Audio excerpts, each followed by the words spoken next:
अस्सलाम वालेकुम बेलियो ते मित्रों जान दियो टोटियो की हाल ने। ए उन्हां कमारियां भरावां वास्ते खुशखबरी है।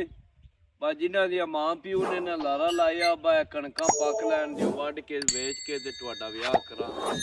ओ अल्लाह कीता बा ओ हुण परसों तो रोजे भी शुरू हो चले ने ते कणकां दा भी मार के महीना ही रह गया ते उन्हां कुमारियां वास्ते बड़ी खुशखबरी है।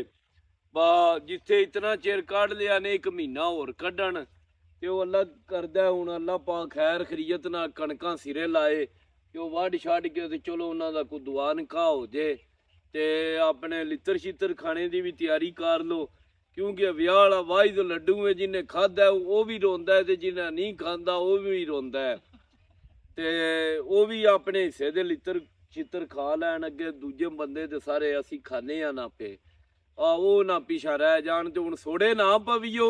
औखा सौखा ना रोजियां दा महीना कड्ढो बा ईद होंदियां साल ही ना कणकां भी कोई दो दिहाड़े पहलां पक जान दियां कोई 2 दिहाड़े बाद आ ते महीना शीना काढ़ लो ते अपना तेल शेल मार लो, बिल्कुल तैयारी च रवो।